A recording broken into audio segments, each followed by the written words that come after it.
दोस्तों, आज के दौर में अगर मैं आपसे पूछूं कि दुनिया का सबसे अमीर और हाईटेक स्टार्टअप कौन सा था, आप शायद किसी सिलिकॉन वैली कंपनी का नाम लेंगे। लेकिन आज से कुछ साल पहले मिडिल ईस्ट के रेगिस्तानों में एक ऐसा खौफनाक स्टार्टअप शुरू हुआ था जिसका प्रोडक्ट सिर्फ तबाही और दहशतगर्दी था, और उसे हम जानते हैं ISIS के।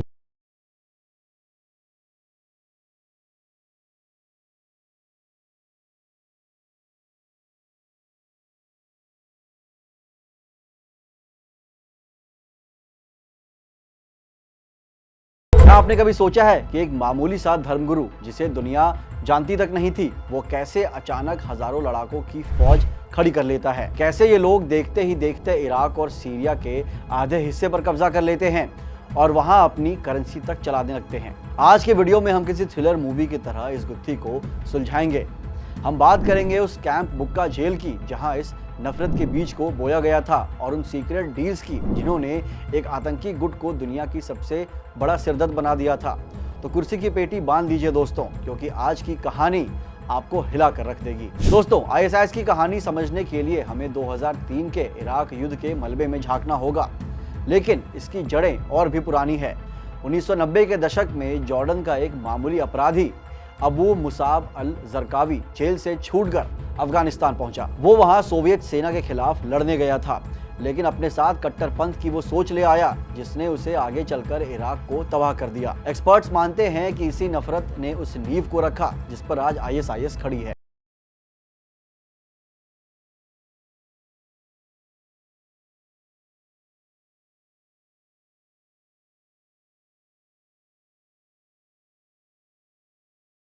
था। फिर साल 2000 में वो दोबारा अफगानिस्तान गया, इस बार लड़ने नहीं बल्कि अपनी खुद की फौज को तैयार करने। उसने वहां अपना एक ट्रेनिंग कैंप खोला जहां उसे दुनिया भर के सबसे खतरनाक लड़ाकों को तैयार करने की शुरुआत की। यहाँ एक बड़ा ट्विस्ट है, जरकावी को अलकायदा से फंडिंग तो मिली लेकिन बहुत कम। सच तो ये है कि लादेन और उसके साथियों को जरकावी पर भरोसा ही नहीं था। उनके रिश्ते काफी ठंडे थे, पर जरकावी को इससे फर्क नहीं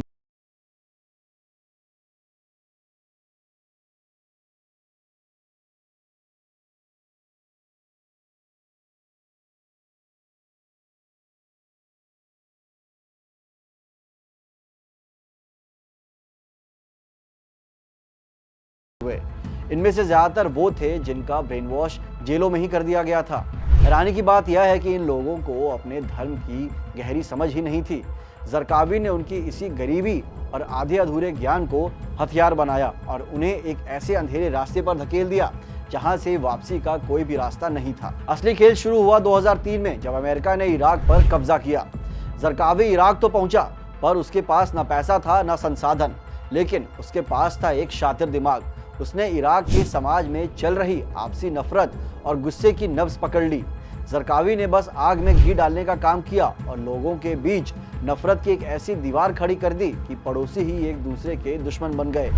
इसी माहौल का फायदा उठाकर उसे भारी फंडिंग और वफादार लड़ाके दोनों मिल गए। देखते ही देखते एक मामूली अपराधियों का ये गुट इराक के लिए सबसे बड़ा काल बन गया। दोस्तों, अब यहाँ एक बहुत बड़ा सवाल आता है, क्या ISIS सिर्फ कुछ अनपढ़ अपराधियों का गुट था? इसका जवाब है बिल्कुल भी नहीं। और यहीं पर अमेरिका से एक बहुत बड़ी ऐतिहासिक चूक हुई। इराक के सुल्तान सद्दाम हुसैन को सत्ता से हटाने के बाद अमेरिकी गठबंधन ने एक बड़ा फैसला लिया। उन्होंने इराक की पूरी सरकारी मशीनरी को ही बदल डाला।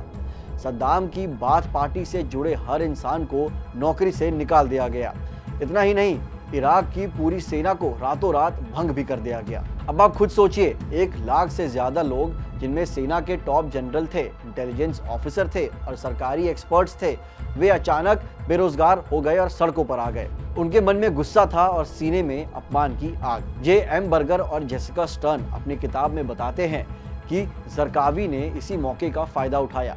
उसने इस गुस्सैल प्रोफेशनल्स को अपने साथ मिलाना शुरू कर दिया। ये वो लोग थे जिन्हें ईरान इराक जंग का तजुर्बा था। सद्दाम के ये पुराने फौजी ही आगे चलकर ISIS के टॉप कमांडर्स बने। जरकावी ने अपना कट्टरपंथ दिया और इन फौजियों ने उसे दिया अपना मिलिट्री दिमाग। इस घातक मेल ने ISIS को दुनिया की सबसे प्रोफेशनल और खतरनाक आतंकी फौज बना दिया। लेकिन आग तब और भड़की जब इराक के प्रधानमंत्री नूरी अल मलिकी के भेदभाव वाली नीतियों ने जनता को नाराज कर दिया। जरकावी इसी मौके की तलाश में था। उसने लोगों के इस बेबसी को अपना हथियार बनाया और खुद को उनका मसीहा साबित कर दिया। इसी बीच 2004 में सबसे बड़ा धमाका हुआ। जरकावी को खुद ओसामा बिन लादेन का आशीर्वाद मिल गया और उसने अलकायदा इन इराक की नई नींव रखी।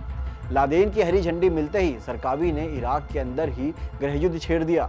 अब उसका मकसद सिर्फ अमेरिका से लड़ना नहीं था, बल्कि समाज को बांटकर अपनी सत्ता कायम करना था। कहानी अब उस मोड़ पर थी जहां से वापसी बिल्कुल भी मुमकिन नहीं थी।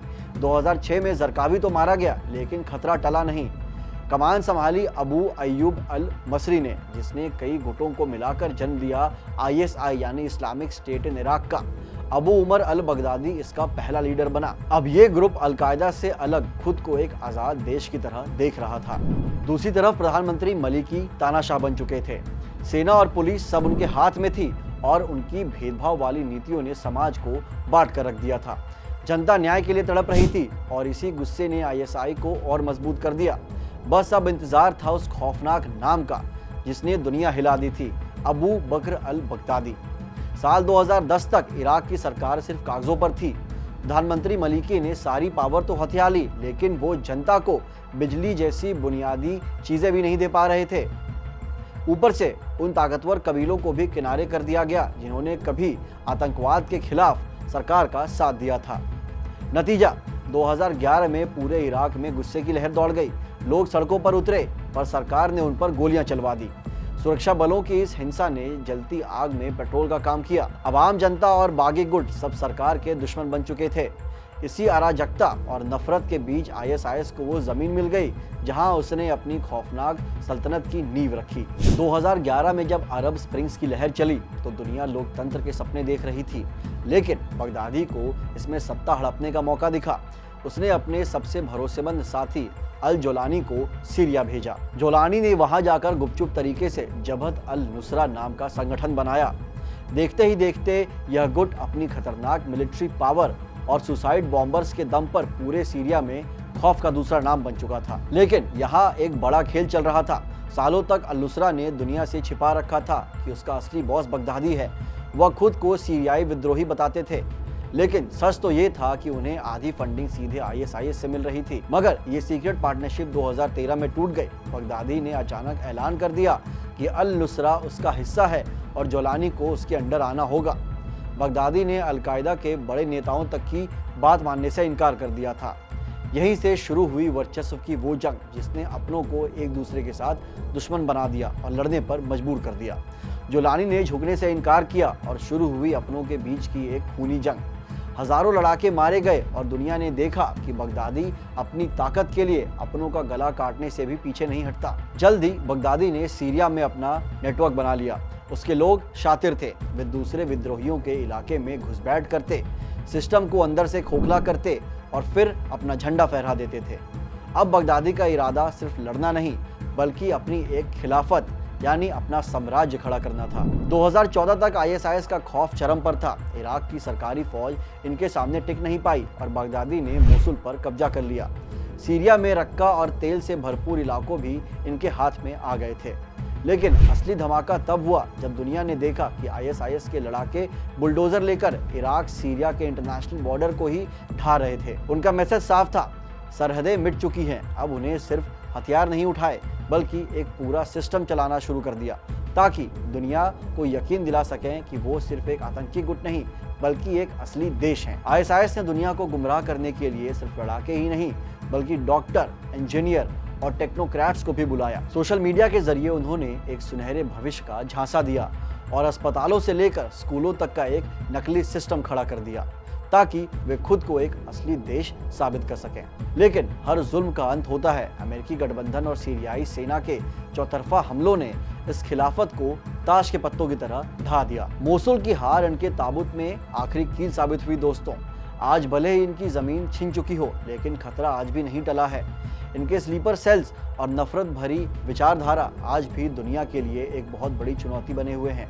इतिहास गवाह है कि जब तक गरीबी और अस्थिरता जैसी जड़ें खत्म नहीं होंगी, ऐसे संगठन फिर से सिर उठा सकते हैं। सचेत रहना ही एकमात्र रास्ता है। ये तो थी ISIS